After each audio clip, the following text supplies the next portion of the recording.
Buenos días. Antes que nada quiero agradecer la invitación del magistrado Manuel Ramón Herrera Carbucia, como director de la Unidad de Capacitación Académica de la Suprema Corte de Justicia, de nuestra Suprema Corte de Justicia, por la oportunidad, por la invitación y la oportunidad que nos brinda de poder conversar entre nosotros sobre la reforma a las normativas procesales penales y lo que tiene que ver con la práctica. Es decir, que saludo tanto a la mesa directiva como a todos y a todas las personas que nos hemos dado cita aquí en el día de hoy. Yo creo que habría que contextualizar el marco en que se produce la reforma procesal en la República Dominicana. Hacer un breve ejercicio, ya el magistrado Darío Gómez Herrera mencionaba todo lo que significó el Código de Instrucción Criminal y su vigencia.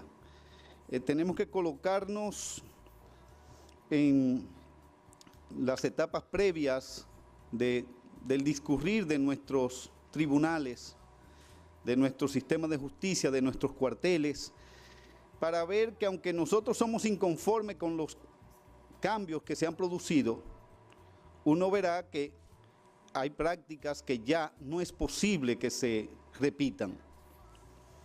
El que antes una persona durara 15 días paseando en un cuartel policial de un departamento a otro, de que hubiese la necesidad de interponer un habeas corpus para hacer cesar situaciones de ese tipo, es decir, de personas prácticamente secuestradas institucionalmente, eso se ha ido superando.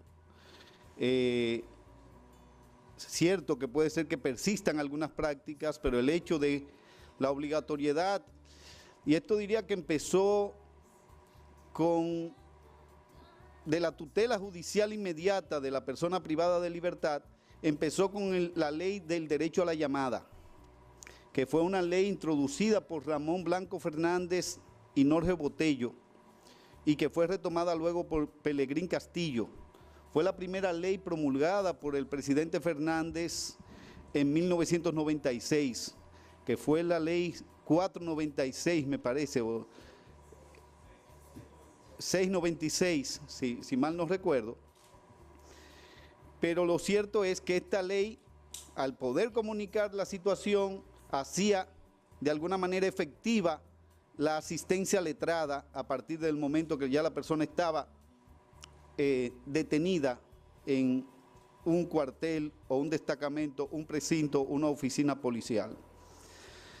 De ahí en más, cabe recordar que nuestros tribunales eran administradores de reenvíos. Se fijaban 20, 24, 25 audiencias, se reenviaban 23 y se conocía una o dos audiencias. Esa era la experiencia que teníamos.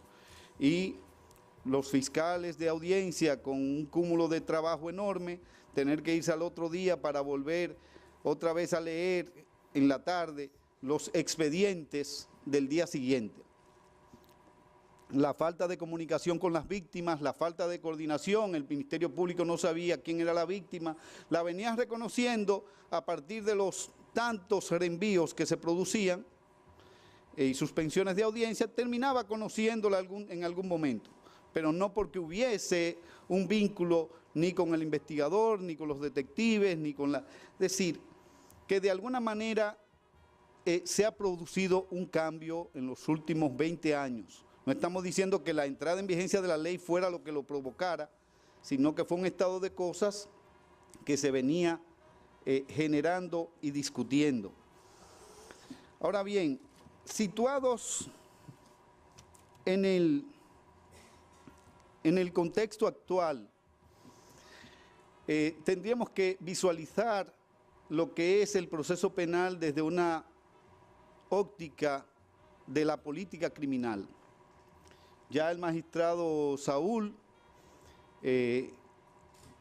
planteaba de que la política criminal que ejecuten las agencias estatales tienen que derivar del mandato de la Constitución.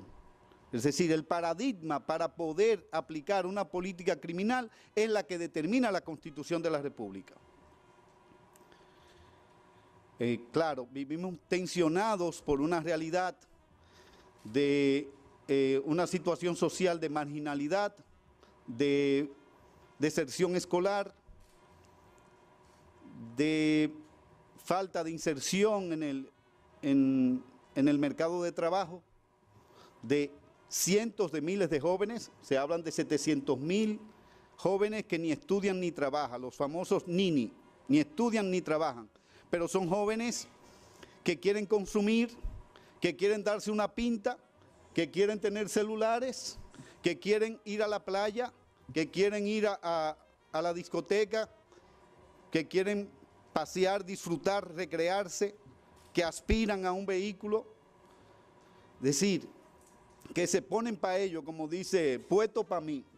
Es decir, es una realidad que convive con una sociedad de privilegios de las plazas comerciales, que parece una sociedad de consumo superior, y la otra clase que somos nosotros, que estamos más o menos en el medio de toda esta situación. Entonces, lo cierto es que tenemos una realidad social que tensiona. Entonces, ¿qué ocurre con el fenómeno delictivo? Que el fenómeno delictivo por vía de, no es tanto que lo experimentemos, que lo vivamos, pero sí por el medio comunicacional es un elemento presente en nuestras vidas. Las ideas de amenaza, riesgo, peligro, inseguridad están presentes en el día a día, en nuestras televisiones, en nuestros radios, en nuestros periódicos, es decir, la sociedad toda se reproduce por un efecto comunicacional, la inseguridad, la violencia, los conflictos de naturaleza delictiva, de manera que un hecho que puede ocurrir en un lugar lejano es tan presente para nosotros como si ocurriese en la sala de nuestras casas. De ahí en más, la pregunta que nos tenemos que hacer es, ¿qué debe hacer el sistema?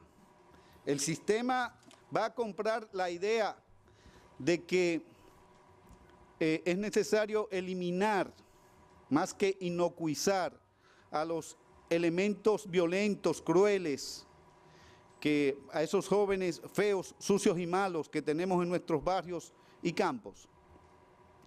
O por el contrario, tenemos que sustraernos a esa idea autoritaria de los intercambios de disparos, de guerra sin cuartel, la concepción bélica del proceso penal, y asumir una concepción racional,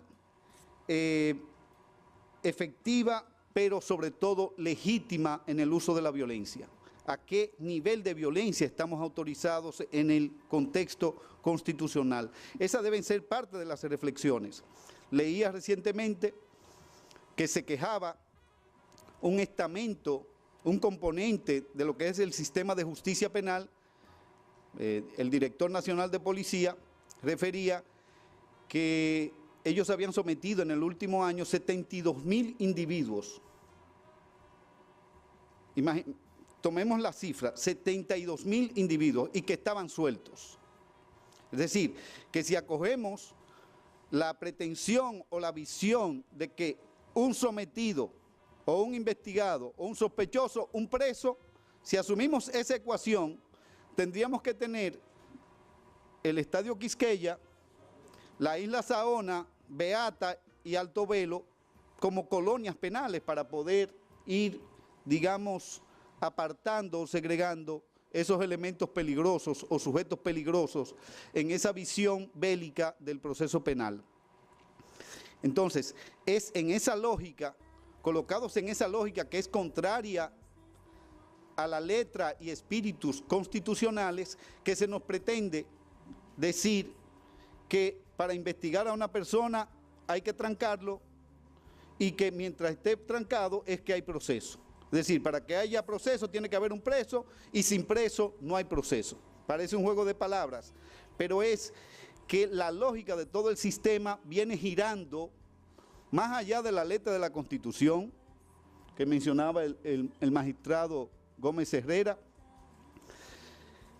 más allá de la cultura y de todos los mandatos y de los elementos normativos, 500 años de cultura inquisitiva todavía permanecen en nuestra, digamos, en nuestro subconsciente colectivo y en el imaginario cultural a que hablaba el magistrado de los clubes, de las reuniones, de los patios, etcétera, etcétera. Entonces, bajo esa premisa, bajo esa comprensión del fenómeno, tendríamos que hacer un esfuerzo cotidiano por entender que, tal como decía la magistrada Miriam Germán, el Poder Judicial no es responsable, mucho menos los jueces, el sistema penal, no es responsable del diseño de la política criminal. Y de hecho los jueces no están llamados a concurrir en la aplicación de una política criminal de rasgo autoritario. Los jueces a lo que tienen que sujetarse es a la Constitución y a las leyes. Los jueces son independientes, lo que hay que aplicar la ley de manera imparcial y fruto de el proceso de conocimiento o verificación, el proceso conocente a que tiene que llegar. ¿Por qué? Porque tal como decíamos, dentro de las limitaciones estructurales que tiene la sociedad, el derecho penal o el sistema penal tiene que brindar protección efectiva a los derechos y libertades de todas las personas, incluyendo a los sujetos pasivos del poder punitivo estatal. El día que los jueces dejen de ser ese escudo protector entre el aparato punitivo estatal y el individuo disminuido frente a ese poder, entonces perdería todo sentido hablar de división de poderes y de hablar de poder jurisdiccional. Querría en esa misma línea plantear que el reto común consiste en advertir y reducir las distorsiones, si acaso, o advertir que las distorsiones de la economía, la exclusión de los grupos sociales más débiles, la extrema pobreza, la desestructuración familiar, el analfabetismo, la deserción escolar, el abuso de las drogas y el alcohol, la falta de capacitación y oportunidades laborales u ocupacionales, la falta de acceso a la vivienda, el mal uso del tiempo libre, ¿Qué puede hacer un joven entre 4 y 3 de la tarde en un barrio si no tenemos instalaciones deportivas, centros recreativos, no tenemos bibliotecas? Aquí cada 100 metros hay una banca de apuestas, un billar. Si hubieran tantas bibliotecas como bancas de apuestas y talleres de formación laboral como discotecas, probablemente nuestra realidad en cuanto a la conflictividad violenta sería otra. La falta de acceso a la vivienda, el mal uso, además está el tema de la cultura que favorece el consumismo y el individualismo por oposición a las soluciones colectivas y solidarias. El marco social donde se produce esta conflictividad no debe ser ajeno a la consideración de quienes toman las decisiones en materia de política criminal. Voy aquí a tomar la cita de Winfried Hassemer, que hacía alusión hace unos minutos, en el que él dice: el que la violencia, el riesgo y la amenaza se hayan convertido en los fenómenos centrales de la percepción social tiene importantes e inevitables consecuencias en la actitud que adopta la sociedad ante la violencia. el delincuente tiende a convertirse en un enemigo y el derecho penal en un derecho penal para enemigos. Entonces, la reforma al Código Procesal Penal estuvo muy imbuida, en parte, de esa noción de derecho penal del enemigo. Afortunadamente, sabemos que hubo comisiones que trabajaron, o grupos de jueces, fiscales, que trabajaron en esta reforma y pudieron moligerar las pretensiones del proyecto original, y las observaciones del Poder Ejecutivo fueron muy oportunas al momento de reducir las aspiraciones que habían. Había la aspiración de retrotraernos al juez unipersonal hasta 10 años, con penas hasta 10 años.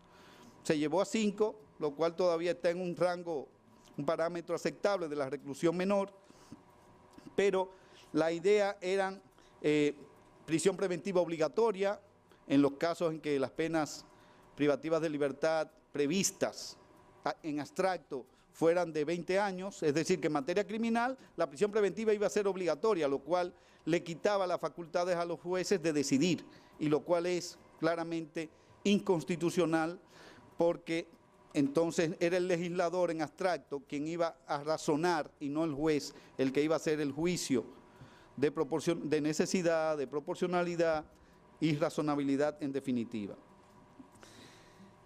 En la parte ya concreta que se ha señalado, los cambios de la reforma van a tono con un aumento de los plazos, con lo cual se vino a sincerizar el tema de la burocratización de nuestro sistema, del modelo inquisitivo.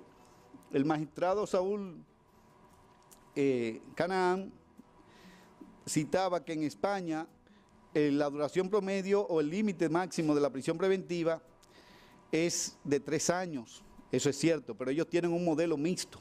Ellos no tienen el modelo que nosotros tenemos, pero además hay muchos resguardos para adoptar la prisión preventiva, no como en nuestro caso, en que en un 80%, 4 de cada 5 solicitudes son concedidas a favor del Ministerio Público. Es diferente. Y nosotros tenemos uno de los niveles más altos de prisión preventiva de toda la región. Es decir, ha habido un retroceso. ¿Por qué? Porque seguimos girando en torno al tema de la prisión preventiva. En lo atinente a lo que es la investigación y la etapa de juicio, vemos que ya el magistrado Darío Gómez se refirió a los cambios que hubo con relación a la forma de obtención de algunos elementos de prueba, es decir, de los registros, de los allanamientos, etcétera. No ha habido mayores cambios, salvo en el tema de los aumentos de plazos. Se puede decir ya en la parte relativa a la investigación que se aclaró, se precisó algo, y era de que, por ejemplo, en la parte, el artículo 260, que es la obligación de poner a disposición de las partes los elementos de prueba que se hayan acopiado o recopilado durante la investigación, que ya estaba previsto en el artículo 95 del Código Procesal Penal. Se incorpora el tema de la denuncia cívica y que la intervención del querellante no tiene que ser en persona, lo cual no era necesaria una modificación, pero para evitar las interpretaciones, siempre el querellante, cuando es representado en justicia por abogado, es una representación, es decir, el personaje asume la representación, y nunca se pensó que físicamente, por ejemplo, un presidente de una entidad financiera que tenga 100 querellas en el sistema, que tendría que ir y acudir personalmente a todas ellas. Eso era totalmente irrazonable desde todo punto de vista. Entonces, toda esa parte se establece. En el artículo 282 hay un tema que es bastante, se introduce un plazo de 5 días, pero que al mismo tiempo el artículo dice más adelante que la víctima tiene y el querellante tienen un plazo de 10 días siguientes para decir si se van a oponer o objetar el tema del archivo. Ya el magistrado Gómez Herrera señaló la parte relativa a la imposición para vencer la inercia del Ministerio Público cuando un juez entiende que existen elementos para investigar y perseguir. El anticipo de pruebas se introduce un cambio, que es la noción de víctimas y testigos de casos de criminalidad organizada con riesgos de ser amenazados o intimidados o extranjeros que no residen en el país, como una de las previsiones para poder solicitar y realizar de manera anticipada un anticipo de prueba. El artículo 300 sobre el desarrollo del juicio, las condiciones para el desarrollo del juicio, lo único que introduce es el hecho de que la víctima puede ser representado por mandatario con poder especial.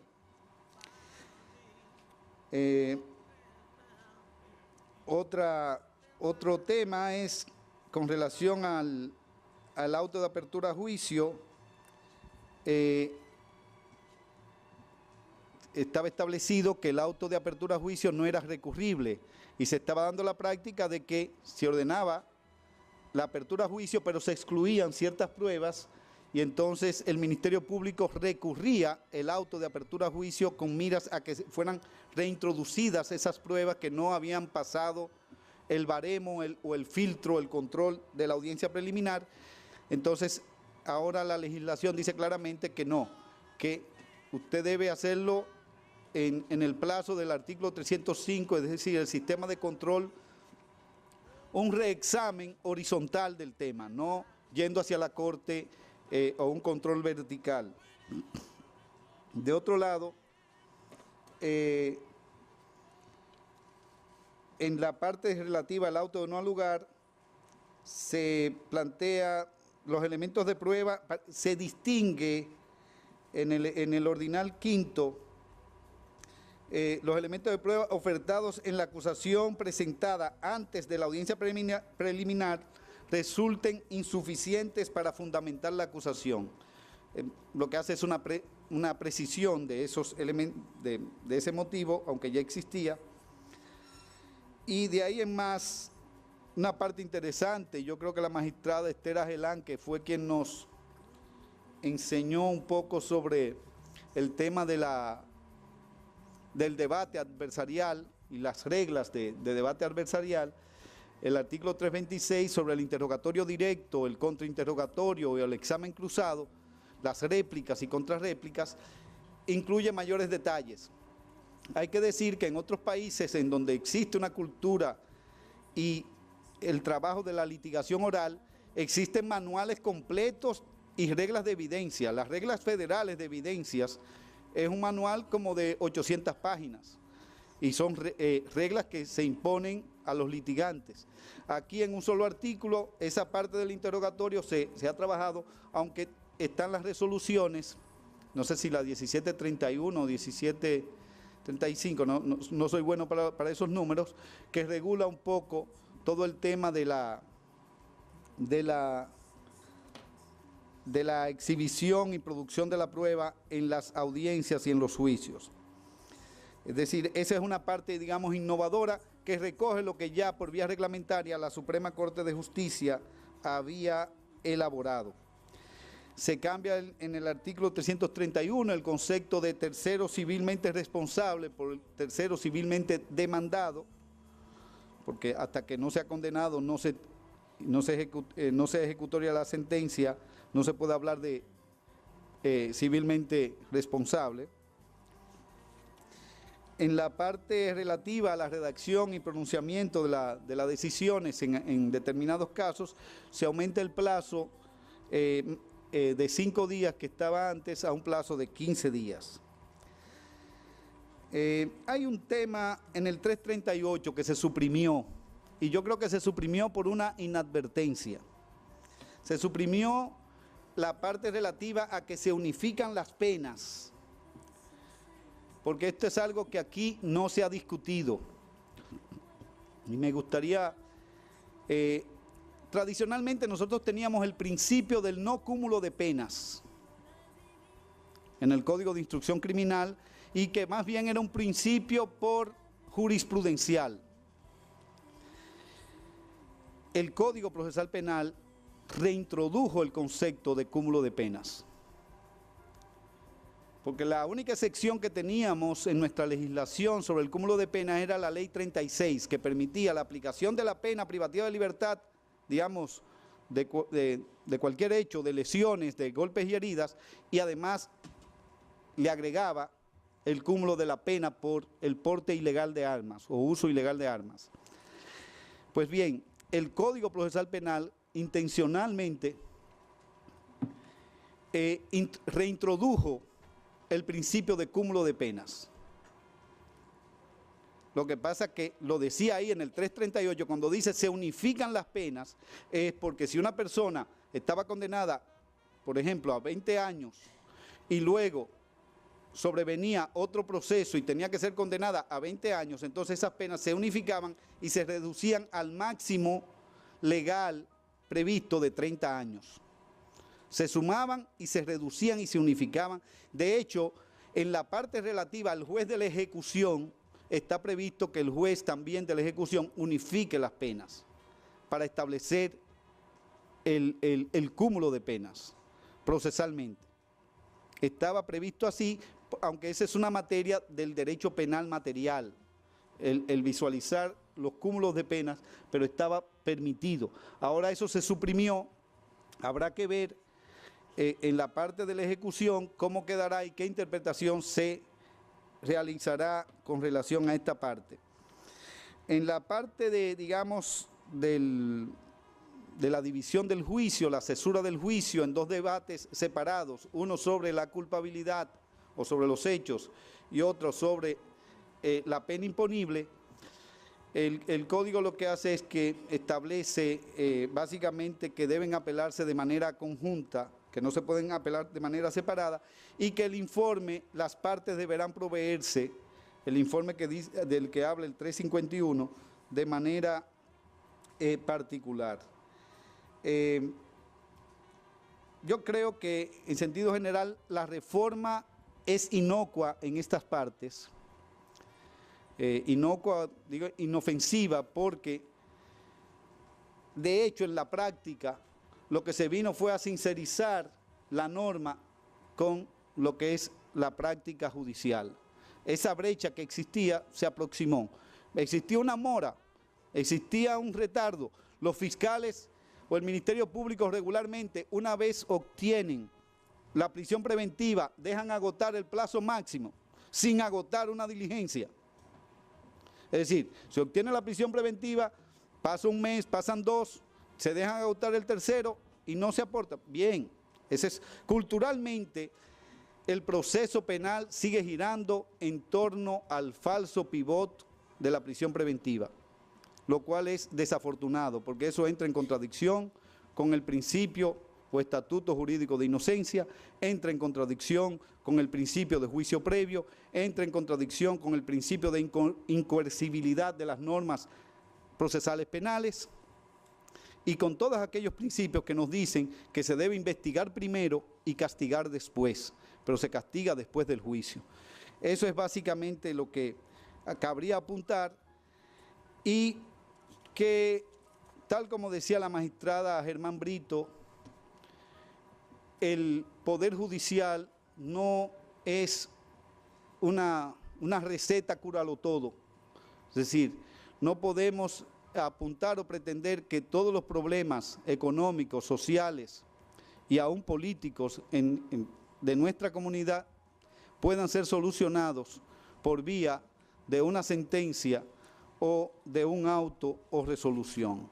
En ese sentido, comprendiendo esas limitaciones, la única brújula, la única guía válida o carta de ruta a seguir es una aplicación consecuente de los derechos, de las libertades y de las garantías que la Constitución y las leyes acuerdan a imputados y víctimas. Muchísimas gracias.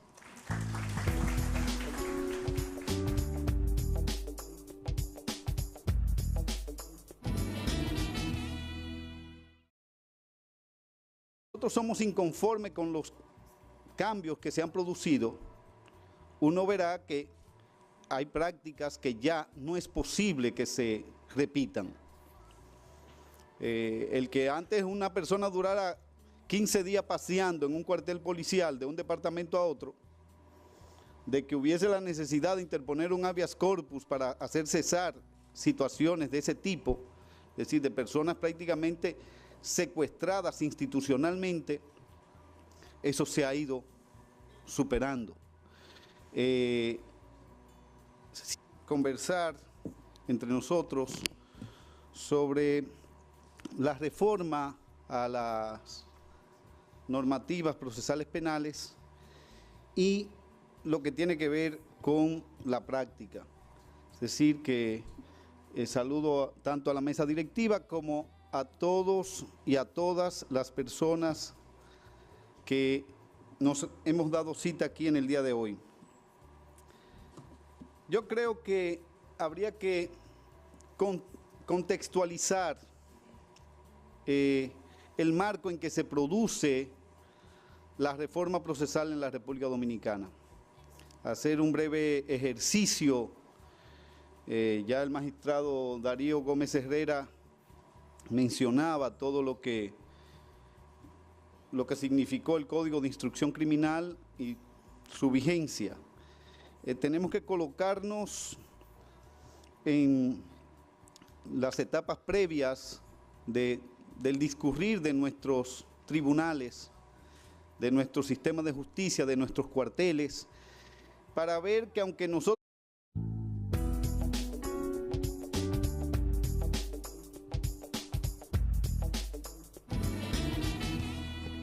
Buenos días. Antes que nada quiero agradecer la invitación del magistrado Manuel Ramón Herrera Carbucia, como director de la Unidad de Capacitación Académica de la Suprema Corte de Justicia, de nuestra Suprema Corte de Justicia, por la oportunidad, por la invitación y la oportunidad que nos brinda de poder, cierto que puede ser que persistan algunas prácticas, pero el hecho de la obligatoriedad, y esto diría que empezó